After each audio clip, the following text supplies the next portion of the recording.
সম্মানিত দর্শক শ্রোতা, মাটি ও মানুষের নিয়মিত আয়োজনে আপনাদেরকে সুস্বাগতম। মাটি ও মানুষের কৃষিভিত্তিক অনুষ্ঠান কৃষকের ধারে ধারে। আজকে আমাদের অনুষ্ঠানটি সাজিয়েছি ত্রিশালের মৎস্য খামারিদেরকে নিয়ে। এই যে বর্তমানে মৎস্য খামারিদের অবস্থা এবং তাদের বর্তমান প্রেক্ষাপট এ নিয়ে থাকছে আজকে বিস্তারিত। সম্মানিত দর্শক, ইতিমধ্যে আমরা জেনেছি শীত শুরুর সাথে সাথে বিভিন্ন খামারে প্রায় প্রতিটি খামারেই কিছু কিছু মাছ মরক শুরু হয়েছিল। আসলেও ইতিমধ্যে আপনারা জেনেছেন যে এই বাংলাদেশে সবচেয়ে পাঙ্গাস চাষের উৎপাদন হয় ত্রিশাল এবং ভালুকা যে উপজেলায়। তো এই বাংলাদেশে যে পরিমাণ পাঙ্গাস উৎপাদন হয় তার দুইয়ের এক অংশই এই দুইটি উপজেলাতেই উৎপাদন হয়। কিন্তু আমাদের উৎপাদিত খামারিরা যে শীত আসতে যে তাদের বিভিন্ন প্রবলেম বা বিভিন্ন মাছের সমস্যা শুরু হয়, এটি আজকে দীর্ঘদিনের একটি বিষয়। কিন্তু আমাদের এই যে প্রতিনিয়তই যে শীত আসতে শুরুতে বিভিন্ন খামারে মাছ মরছে, কেন মরছে, কী কারণে মরছে, আসলে এই বিষয়টি এখনও খামারিরা তাদেরকে কেউ বোঝাতে পারছেন না এবং তারাও জানতে পারছেন না। আমাদের ইতিমধ্যে আমরা একটি প্রতিবেদন করেছিলাম যে এই বিষয়ে তারা পরামর্শ চেয়েছেন, সরকারি সহযোগিতা চেয়েছেন যে কেন মাছগুলি মারা যাচ্ছে, কী রোগে মারা যাচ্ছে এবং তার প্রতিকার হিসেবে তারা কী ব্যবহার করতে পারে এবং কী করলে মাছগুলি মরবে না, এটি একটি সুনির্দিষ্ট তারা একটি সুন্দর পরামর্শ চেয়েছিলেন। কিন্তু বাংলাদেশ সরকারের পক্ষ থেকে এই এলাকায় এই ধরনের কোনো পরামর্শ বা কৃষি অধিদপ্তর বা মৎস্য অধিদপ্তর থেকে এই ধরনের কোনো উপকার করা হয়নি বলে খামারে জানিয়েছেন। আমি এই মুহূর্তে আছি ত্রিশাল বৈলর ইউনিয়নের কানর এলাকায় পরাগ ভাইয়ের মৎস্য খামারে। এই পুকুরে প্রায় 7-8 দিন যাবৎ পাঙ্গাসগুলি মারা যাচ্ছিল। প্রায় এক একটি পাঙ্গাসের ওজন প্রায় কেজির উপরে, অর্থাৎ তার এই পুকুরে 25,000 মাছ রয়েছে, তার মধ্যে 25,000 কেজির উপরে মাছ এখানে রয়েছে। কিন্তু এই যে 7-8 দিন যাবৎ যে মাছগুলি মারা যাচ্ছে, কেন মারা যাচ্ছে, কীভাবে মারা যাচ্ছে, সেটি আমরা তাদের কাছকে আছি সরাসরি কথা বলতে যাচ্ছি। আসলে আমরা কথা বলবো এই খামার যিনি তত্ত্বাবধান করেন যে পরাগ ভাইয়ের ছোটো ভাই তাইম ভাই। আপনার এই পুকুর কদিন যাবৎ মাছ মারা যাচ্ছে? প্রায় 10-15 দিন ধরে মাছ মারা যাইতেছে।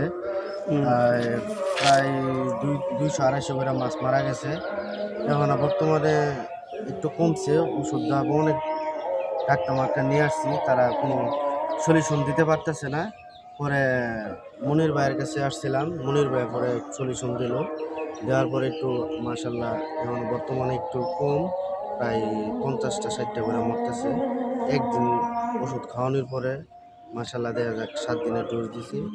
এখন একদিন খাওয়াইলাম আর 2 দিন আর 6 দিন খাওয়ানোর পরে ইনশাল্লাহ আশা করা যাচ্ছে মাছটি ভালো হওয়ার সম্ভাবনা। এই যে আসলেও আপনি যে কোম্পানির বায়োকেয়ার এগ্রো লিমিটেডের যে ওষুধগুলি ব্যবহার করছেন, তাতে আপনি মনে করছেন যে আগে যে ওষুধগুলি ব্যবহার করেছিলেন তার থেকে এই কোম্পানির ওষুধগুলি মনে হয় একটু ভালো, এটা আপনার মনে হচ্ছে? মনে হয় আগের চেয়ে একটু ভালো ওষুধ। যেমন ওই ওষুধটা খাওয়াইছিলাম আগে ভালো হয়েছিল, এখন ওইটার চেয়ে একটু ভালো কোম্পানি আছে, এই জন্য মনে হয় যে মানে আসছে। আপনাকে প্রশ্ন এভাবে করলে ভালো হইব যে যে ওষুধটা আপনি ব্যবহার করছেন বায়োকেয়ার এগ্রো লিমিটেডের, এই ওষুধটা গুণগত মান হিসেবে আপনি 2 দিন ব্যবহার করার পরে দেখছেন একটু উন্নতি, মানে কি আপনার মাছের মরক সংখ্যা কমে গেছে? হ্যাঁ, মাছের মরা একটু কমে গেছে। আমি তো 7 দিনের ডোজ আপনাকে দিয়েছিলেন, কিন্তু এটা তো আপনার পুরা করতে হবে। হ্যাঁ, পুরা করার পরে দেখা যায় ইনশাল্লাহ ইনশাল্লাহ আশা করা যাচ্ছে কমবে। ভালো কমবে। দর্শক, আমরা আরেকটু বিষয় নিয়ে সংযুক্ত হব যে এই যে মৎস্য চাষিরা যে বিভিন্নভাবে তাদের মাছগুলি রোগাক্রান্ত হচ্ছে এবং কী কী রোগে মারা যাচ্ছে এটা তারা জানছেন না। আপনাদের এখানে কোনো মৎস্য অফিসার আসেন বা তারা খোঁজখবর নেন আপনাদের? না, মৎস্য অফিসার কোনো সময় আসে নাই, কোনো খোঁজখবরও নেয় নাই অন্তরি। এই যে আপনারা যে লক্ষ লক্ষ টাকা, কোটি কোটি টাকার মাছের আপনি চাষ করছেন, এটা মানে বাংলাদেশের একটা উৎপাদনশীল ফসল বা উৎপাদনশীল একটা পণ্য, মাছ একটা উৎপাদনশীল একটি জাত। তাহলে সুতরাং এই যে দেশের উন্নয়নের জন্য, মানুষের কল্যাণের জন্য আপনারা যে মাছ চাষ করে দেশ স্বনির্ভর করতে চাচ্ছেন, কিন্তু এই ব্যাপারে তো আমাদের মৎস্য অধিদপ্তর বা মৎস্য কর্মকর্তাদের সহযোগিতার দরকার ছিল। এই ব্যাপারে আপনি পাচ্ছেন কিনা?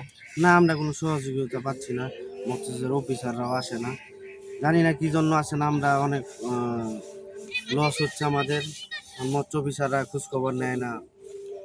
দর্শক, আমরা ইতিমধ্যে জেনেছি এই ত্রিশালে যে হাজারো খামারি যারা তাদের কোটি হাজারো কোটি টাকার ইনভেস্ট, মানে যারা ইনভেস্ট করেছে হাজার কোটি টাকা, কিন্তু তারা এত টাকা ইনভেস্ট করার পর সরকারি কর্তৃপক্ষ যারা মৎস্য অধিদপ্তর রয়েছে, মৎস্য কর্মকর্তা রয়েছে, তারা অদ্যাবধি কোনো ধরনের খোঁজখবর নিচ্ছে না বলে ইতিমধ্যে আমরা জেনেছি।